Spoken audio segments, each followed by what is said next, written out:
बिस्मिल्लाहिर्रहमानिर्रहीम। Chapter number 6 part 1 transition elements. तो definition, वो एलिमेंट्स जिनमें डी या F sub shell in process of completion होते हैं। इन प्रोसेस ऑफ कंप्लीशन बड़ी समझने वाली बात है ये। मतलब अगर डी के अंदर 0 इलेक्ट्रॉन है ना, डी जैसे है ना ऑर्बिटल 10 इलेक्ट्रॉन होते हैं, अगर डी में 0 इलेक्ट्रॉन है ये इन प्रोसेस नहीं है, या अगर डी में 10 इलेक्ट्रॉन है ये इन प्रोसेस नहीं है। और ये टिपिकल ट्रांजिशन एलिमेंट या डेफिनेशन ऑफ ट्रांजिशन एलिमेंट को फॉलो नहीं कर रहे। इन प्रोसेस कौन से होते हैं? जिसमें डी में 1 इलेक्ट्रॉन हो, चाहे 5 हो, चाहे 9 हो, ये इन प्रोसेस हैं। तो हम अगर ट्रांजिशन एलिमेंट की प्रॉपर्टीज को देखें तो ये अपनी वेरिएबल ऑक्सीडेशन स्टेट शो करते हैं। एक से ज्यादा ऑक्सीडेशन स्टेट शो करते हैं, एक शो करने वाला सिर्फ एक एलिमेंट है। ये बड़ा अच्छा एमसीक्यू है। जिंक मैं अभी आपको बता रहा हूँ। जैसे आप इलेक्ट्रॉनिक कन्फिग्रेशन देख रहे हो, scandium 21, titanium 22, vanadium 23, chromium 24, manganese 25 and up to zinc 30 atomic number तक ये एलिमेंट मौजूद है। और स्कैंडियम 21 को आप सेटिस्फाई कैसे करते हो, इसके इलेक्ट्रॉनिक कन्फिग्रेशन कैसे लिखते हो? आर्गॉन लिख देते हैं, मतलब 18 इलेक्ट्रॉन गए, फुलफिल हो गए। उसके बाद 3d1 और फिर 4s2। और जो फिलिंग होती है ना वो पहले s की होती है, 4s की होती है। 3d की फिलिंग बाद में होती है क्योंकि ये अफबाउ प्रिंसिपल के मुताबिक लेस इनर्जेटिक है 4s, इसलिए पहले फिल होगा। तो जो स्कैंडियम के 3d में 1 इलेक्ट्रॉन और 4s में 2 इलेक्ट्रॉन है, ये या तो 4s से 2 जाएंगे, वैलेंस शेल 4 होते हैं, 2 इलेक्ट्रॉन जाएंगे तो ऑक्सीडेशन स्टेट +2 होगी, या 3d से भी 1 चला जाएगा और ऑक्सीडेशन स्टेट +3 होगी। और मैंगनीज तक ये बिल तरतीब बढ़ती जाती है और +7 तक पहुंच जाती है। लिहाजा सबसे बड़ी ऑक्सीडेशन स्टेट किसकी होती है? मैंगनीज की होती है। और फिर ये कम होती जाती है अप टू जिंक। अब इसमें कुछ वेरिएशन भी है। क्रोमियम वेरिएशन शो करता है। वो कैसे? क्रोमियम आप ये पहले याद रखिए कि डी स्टेबल कब होगा? जब 10 इलेक्ट्रॉन होंगे, या जब ये हाफ फिल होगा, 5 होंगे।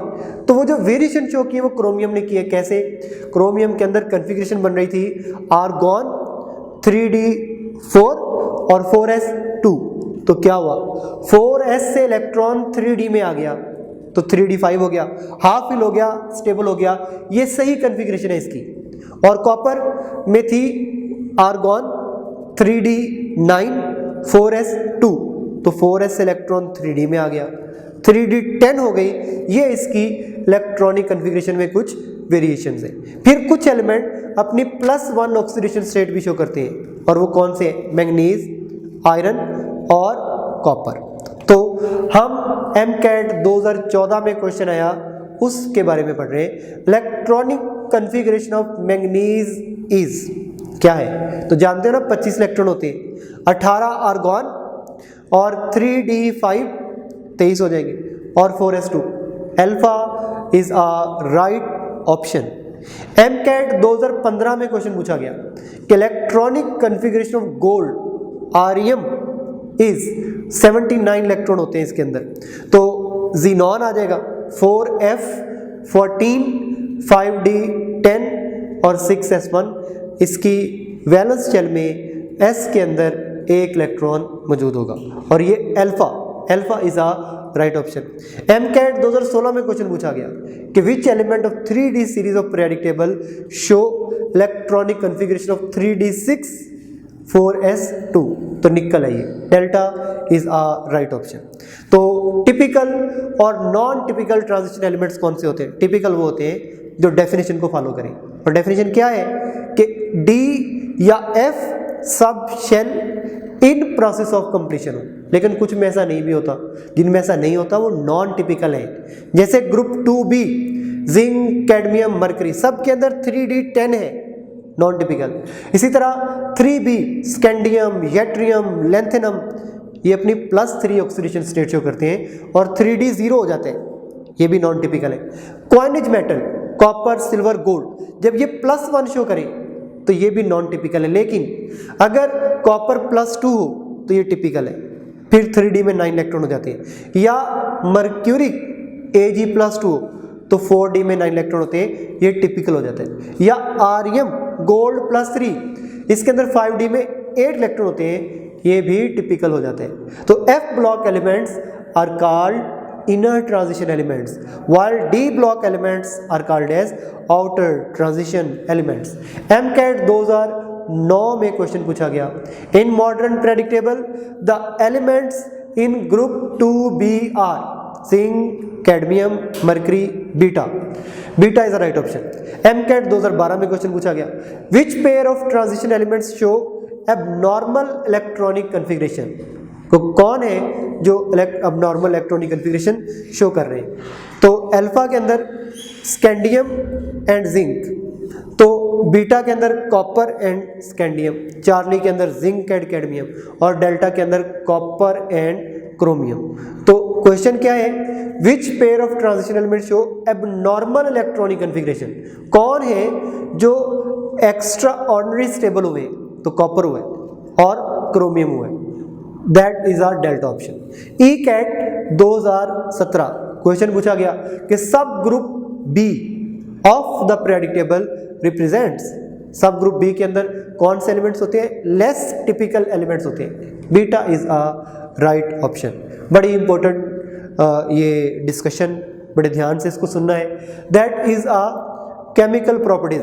तो बाइंडिंग एनर्जी की हम बात करें, and metals are hard having high binding energy value, and that is due to the involvement of d orbitals, d electrons और s इलेक्ट्रॉन्स। तो स्कैंडियम, टाइटेनियम, वनेडियम तक बाइंडिंग एनर्जी बढ़ती है, अब ग्राफ से शो हो रहा है आपको। फिर क्रोमियम और मैंगनीज तक कम होती है और फिर बढ़ने लगती है अप टू आयरन, कोबाल्ट और nickel, and then it decreases up to 2b, 1b और 2b। कॉपर और जिंक में बाइंडिंग एनर्जी बिलतरतीब कम होती जाती है। और अगर मेल्टिंग और बॉइलिंग पॉइंट की बात करें तो ये हाई मेल्टिंग और बॉइलिंग पॉइंट शो करते हैं, and that is due to the high binding energy. That's why melting and boiling point increases up to the middle of 3d series, that is up to vanadium, and then decreases by the end of series. जैसे आपको graph से show हो रहा है कि scandium, titanium, vanadium तक melting और boiling point बढ़ेगा, क्रोमियम और मैंगनीज तक कम होगा, आयरन तक फिर बढ़ेगा, कोबाल्ट और निकल तक कम होगा, and then suddenly drops for copper and zinc. तो सबसे बड़ा अच्छा एमसीक्यू है, सबसे कम 3D के अंदर मेल्टिंग और बॉइलिंग पॉइंट किसका होगा, जिंक का होगा, क्योंकि जिंक के अंदर बाइंडिंग एनर्जी के लिए बाइंडिंग इलेक्ट्रॉन मौजूद ही नहीं है, उसका 3D भरा पड़ा है इलेक्ट्रॉन से फुलफिल हो गए। And then covalent and ionic characterize, तो कोवलेंट एंड आयनिक रेडियाई और ये करेक्टर डिक्रीज शुरू में डिक्रीज होता है अप टू स्कैंडियम से वनेडियम तक, और फिर कोबाल्ट से लेकर निकल, कॉपर, जिंक तक फिर ये इंक्रीज होता जाता है। और ionic radii remains irregular throughout the series, क्योंकि electron lost are different for the different element. जैसे स्कैंडियम, टाइटेनियम, वनेडियम के लिए कम होगा, फिर क्रोमियम और मैंगनीज के लिए बढ़ जाएगा, आयरन, कोबाल्ट, निकल, कॉपर के लिए कम होगा, और कॉपर और जिंक के लिए फिर बढ़ जाएगा, and that is due to the splitting of d orbital. d orbital आपको याद हो कि दो एनर्जी लेवल में स्प्लिट होते हैं, एक ऊपर वाला जिसके अंदर 3 इलेक्ट्रॉन आते हैं, एक नीचे वाला जिसके अंदर 2 इलेक्ट्रॉन आते हैं। दो एनर्जी लेवल स्प्लिट होते हैं, हायर और लोअर, इसलिए इसके 3 एलिमेंट्स की फॉल, फिर 2 एलिमेंट का इंक्रीज, फिर 3 एलिमेंट का फॉल, और फिर 2 एलिमेंट का इंक्रीज, ये आपको नजर आ रहा है। और paramagnetism is attraction toward strong magnetic field, magnet की तरफ इनका अट्रैक्ट होना, and that is definitely due to unpaired electron. जितने ज़्यादा अनपेड इलेक्ट्रॉन होंगे उतनी ज़्यादा पैरामैग्नेटिज्म होगी। And you can see scandium के अंदर जब +3 होता है तो कोई अनपेड इलेक्ट्रॉन मौजूद नहीं होता, इसका मतलब है ये पैरामैग्नेटिक नहीं है, ये डायमैग्नेटिक होगा। और टाइटेनियम के अंदर 1 है, तो इसका पैरामैग्नेटिज्म थोड़ा होगा। And up to manganese +2 and ferric +3, 5 electron हो जाते हैं। इसका मतलब ग्वाय बैलेंस से आप पैरामैग्नेटिज्म चेक करते हो तो maximum paramagnetism is shown by ferric and after that manganese and ferrous. बड़ा अच्छा एमसीक्यू है ये। और जिंक तक आते हुए पैरामैग्नेटिज्म डिक्रीज होती है और पैरामैग्नेटिज्म नहीं है क्योंकि इसके पास कोई अनपेड इलेक्ट्रॉन मौजूद नहीं है। और यहाँ पे कलर्स के बारे में भी आप आगे जाके पढ़ोगे, मैं आपको थोड़ा हिंट दे जाता हूँ कि जिनके पास अनपेड इलेक्ट्रॉन होते हैं उनका कलर होता है और जिनके पास अनपेड इलेक्ट्रॉन नहीं होते उनका कलर नहीं होता। दैट मीन स्कैंडियम +3 का कोई कलर नहीं होगा और जिंक +2 का भी कोई कलर नहीं होगा। कॉपर +2 +1 का कलर होगा, +1 का कलर नहीं होगा क्योंकि +1 का मतलब 3d10 कोई अनपेड इलेक्ट्रॉन नहीं है। लेकिन कॉपर +2 का कलर होगा क्योंकि एक इलेक्ट्रॉन मौजूद है।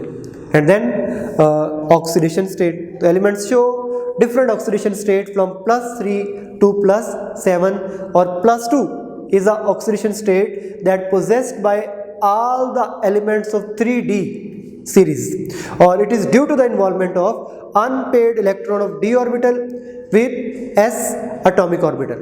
Or scandium up to manganese oxidation state increases and then decreases. तो कलर्स की अगर हम बात करें तो when d orbitals are involved in the bonding they split up into 2 energy level.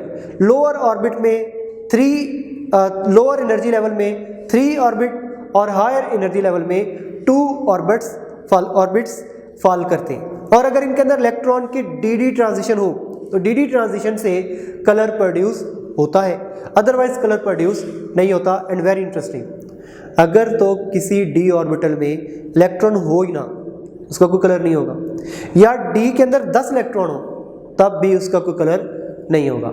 और अगर इलेक्ट्रॉन्स होंगे चाहे 9 हो, चाहे 8 हो, 7 हो, 1 तक हो तो कलर मौजूद होगा।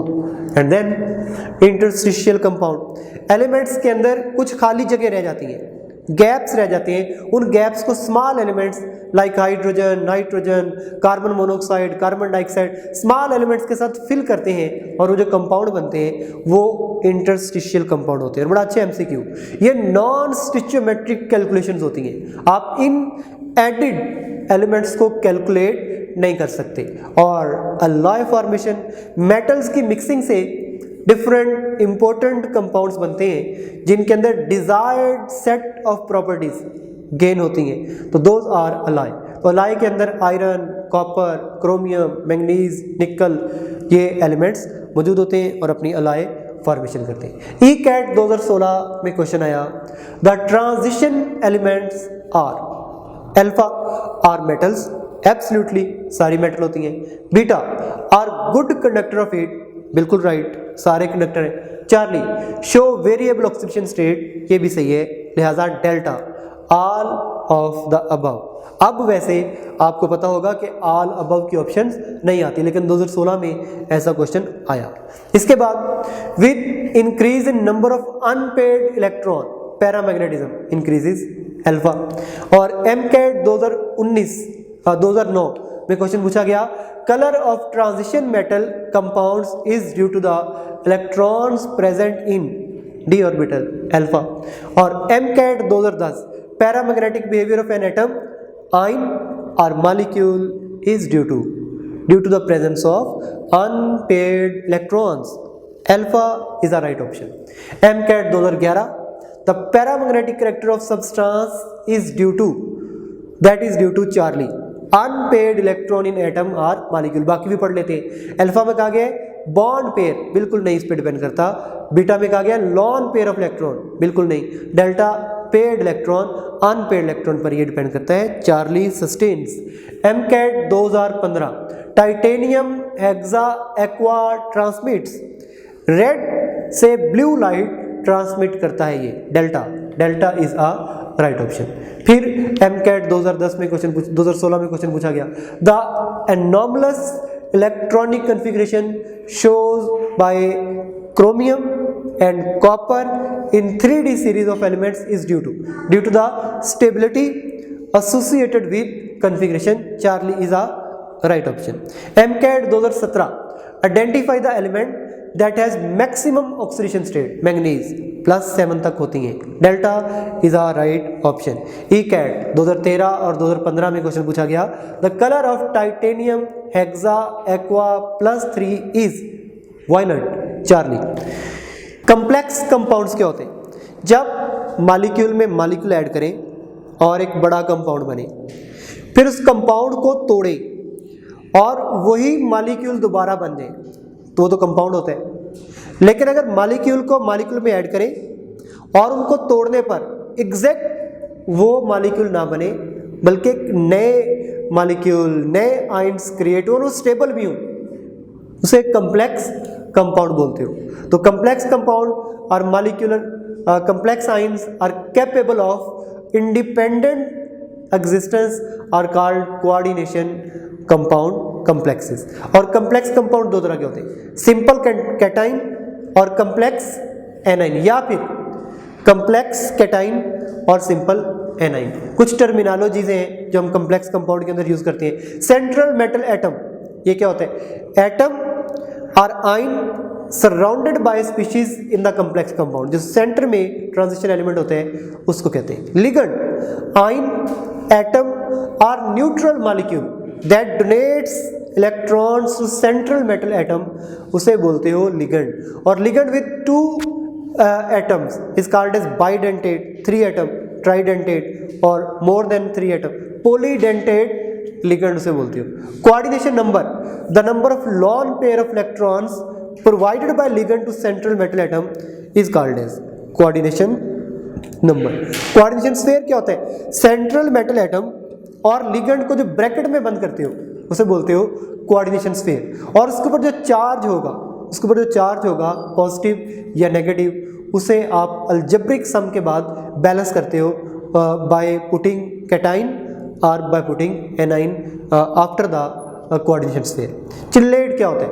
A complex compound in which one or more than one ring is formed due to donation of electron. जैसे प्लैटिनम डाइऑक्सालेटो आयन, ये जो प्लैटिनम को 2 ऑक्सालेट अपने आयन देते हैं और 2 रिंग क्रिएट करते हैं, इसे आप चिल्लेट बोलते हैं.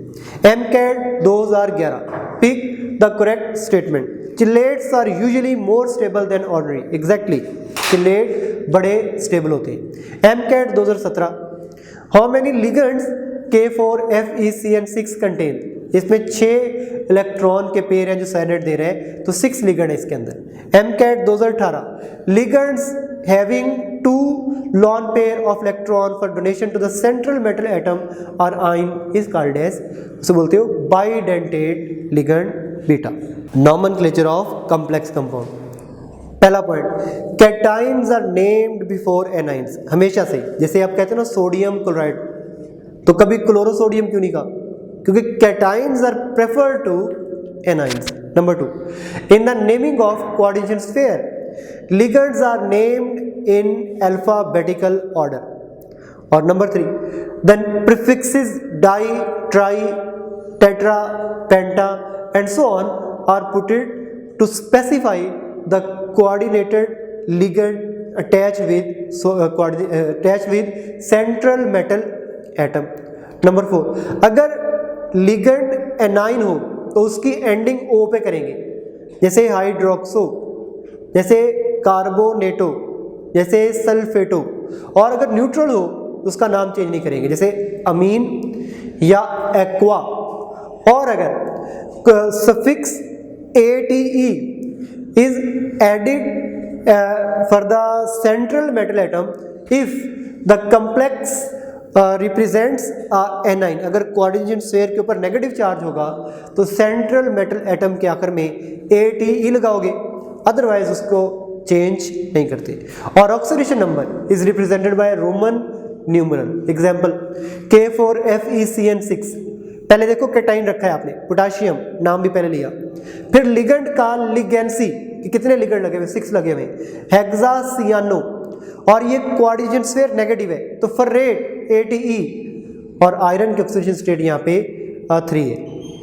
पोटाशियम हेक्सासियानो फर्रेट 2 है, और प्लाटिनम के साथ क्लोरो नाइट्रो अमीन लगा हुआ है, तो पहले अमीन आएगा, फिर नाइट्रो आएगा, क्लोरो आएगा और फिर नाइट्रो आएगा। It is tetrammine chloro nitro platinum 4 sulphate. And after that geometry of complex compound, manganese tetrachloride tetrahedral और sp3 हाइब्रिडाइजेशन है, कॉपर टेट्रामीन स्क्वायर प्लेनर और DsP2 हाइब्रिडाइजेशन है, और फास्फोरस पेंटाक्लोराइड ट्राइगोनल बाइपिरामिडल है और DsP3 हाइब्रिडाइजेशन है, और copper cobalt हेक्साअमीन octahedral और sp3d2 हाइब्रिडाइजेशन है। और MCAT 2010 में क्वेश्चन पूछा गया, the geometry of complex compounds depends upon the type of hybridization alpha. और MCAT 2018 में क्वेश्चन पूछा गया, the shape of cobalt hexammine complex is octahedral, delta is a correct option. और आयरन के 3 इंपॉर्टेंट और होते हैं, मैग्नेटाइट Fe3O4 या लिमोनाइट Fe2O3 हाइड्रेटेड होते हैं विथ 3 वाटर मॉलिक्यूल, या Fe2O3 that is a magnetite. और कमर्शियली ये तो पिग आयरन होते हैं that contains percentage of carbon from 2.5 to 4.5%, या रॉट आयरन होते हैं that contains 0.12 to 0.25% of carbon, या इनके मिडल में स्टील होता है that contains contents of carbon from 0.25 to 2.5%। Wrought iron की composition prepared from cast iron, wrought iron क्या है, that is the best form of the carbon, जिसमें carbon best form of the iron, इसके अंदर carbon के contents कम होंगे। इसको कैसे प्रिपेयर करते हैं, it is prepared from cast iron in pudding furnace, hematite ore is used, और hematite lining gives oxygen for the oxidation of carbon, sulfur, silicon, manganese present in cast iron, and oxides of manganese, phosphorus, silicon, sulfur forms slag, झाग बनती है इससे, और hammering is done on balls or blooms to remove the slag। और steel is alloy of iron that contains carbon from 0.5 to 0.25 to 2.5%, और traces में sulphur, phosphorus और silicon भी इसके अंदर मौजूद होती है। और स्टील की 3 टाइप्स हैं, mild steel, medium steel, high steel, और कार्बन के कंटेंट्स का फर्क होता है। माइल्ड स्टील के अंदर 0.1 to 0.2% तक कार्बन होता है, मीडियम में 0.2 to 0.7% तक कार्बन होता है, और हाई में 0.7 से ऊपर 1.5% तक हो सकता है। माइल्ड स्टील फेयरली सॉफ्ट होते हैं, मेलिएबल और डक्टाइल होते हैं, और इससे nuts, bolts, bars, boilers, plates और इस तरह की चीज़ें प्रिपेयर की जाती हैं। जबकि medium steel harder than mild steel होते हैं, मेलिएबल और डक्टाइल होते हैं, जबकि ये रेल्स, एक्सिस, कास्टिंग बनाने में कारआमद साबित होते हैं। और हाई कार्बन स्टील ये फॉर्म्ड मतलब अपनी शक्ल को चेंज नहीं करता, सिर्फ लेस देन 1% हो तो थोड़ी बहुत करते हैं, अदरवाइज इससे ऊपर हो तो इसे फोर्ज करना, इसकी शक्ल को बदलना हैमरिंग करके, दैट्स अ टफ जॉब। और इसके इस्तेमाल होता है हैमर बनाने में, इसे डाइस बनाने में, कटिंग टूल्स बनाने में, मशीन टूल्स बनाने में, और हार्ड पार्ट ऑफ मशीन बनाने में। Steel can be prepared by removing carbon, sulfur, phosphorus and silicon from cast iron, or adding ferromanganese to wrought iron according to the type of steel। हम किसे बनाना चाह रहे हैं। मैन्युफैक्चरिंग 2 तरह से होती है, ओपन हर्थ प्रोसेस और Bessemer process. Open hearth process it is a modern method carried out in open hearth furnace, भट्टी। और ओपन हर्थ फर्नेस के 2 टाइप होते हैं। अगर तो एसिडिक लाइनिंग होगी सिलिका की, तो वो तब यूज़ होगी जब इम्प्योरिटीज मैंगनीज और सिलिकॉन हो, ताकि इनके करस्पॉन्डिंग स्लैग्स बन जाए। और अगर बेसिक लाइनिंग करते हैं हम कैल्शियम ऑक्साइड की, तो इसका मकसद होता है कि आपके पास इम्प्योरिटीज मौजूद है सल्फर की और फास्फोरस की, जिनके साथ कैल्शियम ऑक्साइड या मैग्नीशियम ऑक्साइड मिलकर इन्हें रिमूव कर देते हैं। और mixture of cast iron, scrap steel, quick lime heated at 1600 degree centigrade in furnace. And carbon is removed in the form of carbon monoxide. Silica combines with calcium oxide, magnesium oxide and iron oxide and forms slag, jhag. And silica combines with calcium oxide. Similarly, phosphorus and sulfur react with ferrous oxide and calcium oxide to form slag. Slag contains calcium phosphate and calcium phosphate is sold as a fertilizer. Or Bessemer's process, oxides of carbon, silicon and manganese form slag, jhag. And carbon monoxide burned at the mouth of furnace with blue flame, and ferromanganese is added to correct the proportion of carbon when carbon monoxide flame dies. Manganese imparts hardens and tensile strength to the substance. Or to remove air bubbles, oxygen, nitrogen, carbon dioxide, we add aluminium. और MCAT 2008 में question पूछा हुआ है, the percentage of carbon in the medium carbon steel is Charlie 0.2 to 0.7. MCAT 2014 और ECAT 2008 में question पूछा हुआ है, the percentage of carbon in different type of iron products in the order of Charlie. Cast iron is greater than steel is greater than wrought iron, that is a Charlie option. और ECAT 2014 में question पूछा गया, steel is manufactured by open hearth process from wrought iron, right? Beta steel scrap, right? Charlie cast iron, तो delta all above. फिर ECAT 2014 और 2016 में question पूछा गया, steel is an alloy of iron containing 0.25 to 2.5% of carbon and traces of other metal is further classified as, इसे क्या कहना चाहिए, mild steel, beta, high carbon steel, Charlie, medium carbon steel, तो delta, that is all above. ECAT 2017 में question पूछा गया, the tube made of steel can be hammered while hot, but a cutting tool also made of steel cannot be hammered while hot. This is due to alpha, more carbon content in cutting tools, इसलिए. और corrosion के, a chemical decay of metal due to the action of surrounding medium is called as corrosion. Water is main source of corrosion. Impurities in metal promote corrosion. When metal aluminium come in contact with less metal copper, a galvanic cell is established. Active metals are corroded rapidly due to oxidation of less active metal. और क्यों prevention of corrosion जरूरी है, क्योंकि 1/4 part of the total iron production is damaged every year due to corrosion. That's why we can prevent it by coating of oil, paint, varnishes or enamel, या फिर coating of metal with thin layer of another metal, that is electroplating, या फिर by alloy formation. और tin plating और zinc plating में क्या फर्क है, तो iron sheet is dipped in molten tin, तो वो टिन प्लेटिंग है. And when iron sheet is dipped in zinc chloride and rolled in zinc bath and then air cooled.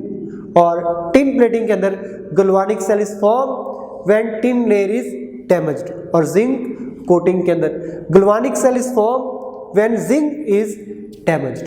और टिन प्लेटिंग के अंदर आयरन एक्ट्स एज एनोड और zinc coating के अंदर zinc acts as anode. और ये sacrificial corrosion है.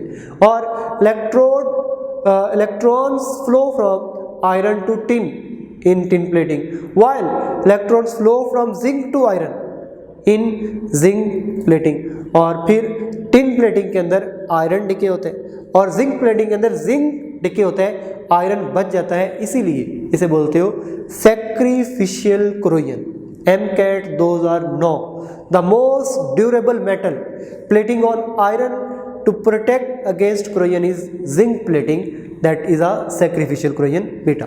Chromates and dichromates. Origin: chromate is formed from chromic acid, salt of chromic acid, and dichromate is formed from the salt of dichromic acid. तो chromates को कैसे prepare करते हैं? By oxidation of tetravalent chromium with alkalies, या by fusing chromium oxide and alkali in presence of potassium chloride, या by heating natural chromate with potassium carbonate in presence of oxygen. और अगर dichromate को बनाना हो that is prepared from chromate in presence of sulphuric acid, या by converting sodium dichromate to potassium chromate dichromate by reaction with KCl। और chromate का colour होता है येलो सॉलिड और dichromate orange red crystalline solid. और chromate का use it is used to chrome paint in its preparation. और dichromate it is prepared for dyeing in leather industry for chromate tanning. और chromate अच्छा MCQ है ये, oxidising agent का काम नहीं करता, डाइक्रोमेट करते हैं। Where it change hydrogen sulphide to sulphur, ferrous sulphate to ferric sulphate and potassium iodide to iodine. और फिर पोटेशियम पर मैंगनेट KMnO4, इसको बनाने का तरीका by the reaction of sulphuric acid and di potassium manganate, इस तरह इसको बना लो। या फिर by Stadeler's method where we pass chlorine with oxidised K2MnO4 green to KMnO4 purple, colour से पता चल जाएगा। या फिर इलेक्ट्रोलिटिक ऑक्सीडेशन प्रोसेस से this oxygen oxidises the manganate into permanganate and purple solution of KMnO4 is filtered through asbestos. और colour क्या होता है KMnO4 का? That is dark purple lustrous चमकदार क्रिस्टल होती है। और solubility in water is 7% at 20 degree centigrade and 25% at 63, that mean solubility increases with the increase in temperature। Oxidising, ये ऑक्सीडाइज करता है H2S को सल्फर में, फेरस सल्फेट को फेरिक सल्फेट में, और ऑक्सीडाइज कर देता है ऑक्सालिक एसिड को कार्बन डाइऑक्साइड और वाटर में। And when it is treated with KOH and temperature rises then oxygen is liberated. और usage it is a oxidising agent. Many organic compounds are prepared from KMnO4 and is a disinfectant and germicidal. MCAT, those are thus KMnO4 acts as a powerful oxidizing agent delta. ECAT 2016 potassium permanganate is a again powerful oxidizing agent. Charlie is a right option.